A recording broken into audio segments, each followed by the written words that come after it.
Edward II was the King of England and he lost everything. Not in a big battle. Not because of a dragon or a foreign army. But because of his own wife. Her name was Isabella of France. And people later gave her a scary nickname, the She-Wolf. Now before you imagine a queen howling at the moon, let's slow down. She wasn't a monster. She was smart. Very smart. And by the end of this story, you'll see how a young queen who was ignored and embarrassed grew up to take down a king. But here's the big question you should keep in your head while you listen. Did Isabella destroy the king or did the king destroy himself? Let's find out. Isabella was born a princess in France. Her father was one of the most powerful kings in Europe. She grew up in castles, surrounded by important people, learning how royal life worked. When she was only about 12 years old, she was sent to England to marry King Edward II. Back then, royal marriages weren't about love. They were about politics. It was like two countries shaking hands using a wedding. At first, everything looked fine. Big wedding. Fancy clothes. Important guests. But almost right away, there was a problem. King Edward didn't pay much attention to Isabella. Instead, he gave all his time, gifts, and trust to his best friend, Piers Gaveston. Now imagine this, it's your birthday party, and instead of giving you the biggest slice of cake, your best friend gives it to someone else. That would feel pretty bad, right? That's how Isabella felt, but in front of the whole country. Edward gave Gaveston fancy titles, land, and money. Some people even whispered that he cared more about Gaveston than about his own queen. The nobles, powerful lords in England, didn't like Gaveston either. They thought he had too much power. Eventually, those angry nobles forced Edward to send Gaveston away, and later, Gaveston was killed. But instead of learning from that mistake, Edward made another one. He chose new favorites, the Despencer family. And they were even worse. The Despensers, especially Hugh Despencer the Younger, were greedy and bossy. They took land from other nobles. They bullied people.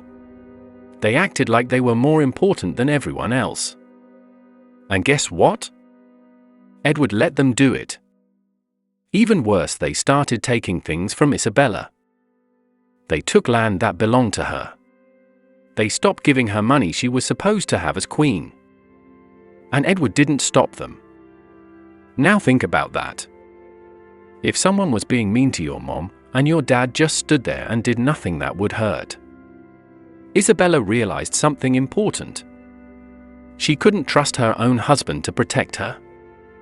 And that's when things started to change. In 1325, Edward sent Isabella to France to help fix a problem between England and France. He probably thought she would go, talk politely, and come right back. But Isabella made a big decision. She didn't return. Instead, she stayed in France where her family was powerful, and she started making plans. She met a man named Roger Mortimer. He was an English lord who also hated the Despensers and was angry at Edward. The two of them decided something bold. They were going to go back to England with an army. Now this sounds like a movie, right? A queen invading her own country. But here's the surprising part. When Isabella landed in England in 1326, many people welcomed her. Why? Because they were tired of Edward's bad decisions. They were tired of the Despensers. They wanted change. So nobles joined Isabella. Cities opened their gates. More and more people supported her. Edward tried to run away. Yes, the King of England was running from his own wife. Eventually, Edward was captured. The Despensers were captured too. Hugh Despencer was punished very harshly for all the cruel things he had done. And Edward? He was forced to give up his crown. His teenage son became King Edward III instead. That meant Isabella was now ruling through her son. The queen who had once been ignored was now the most powerful person in England. But there was still one problem. Edward II was still alive. Not long after he lost his throne, Edward II died in prison. Some people said he died naturally. But others believed something much darker happened. There were rumors that he was secretly killed. Historians still argue about it today. Nobody knows for sure what really happened. But one thing was clear. Edward was gone. And Isabella had won. For a while, she and Roger Mortimer ruled England while young Edward III grew up. But here's the twist. Young Edward III was watching everything. He saw how Mortimer made big decisions. He saw how his mother controlled the government. And as he got older, he didn't like it. He wanted to be a real king, not a puppet. So in 1330, when he was old enough, Edward III made his own bold move. He had Mortimer arrested. Mortimer was punished for treason. And Isabella? She wasn't killed. But she was removed from power. She spent the rest of her life quietly, away from the center of government. The she-wolf had lost her bite. So what can we learn from this story? Isabella wasn't just angry. She was clever.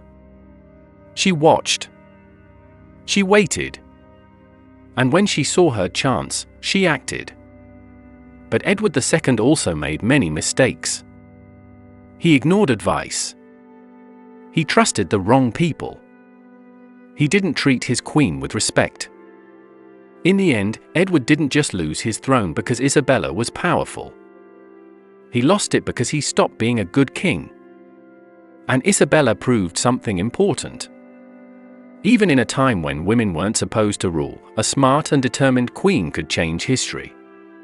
So here's the question again. Did Isabella destroy the king? Or did the king destroy himself?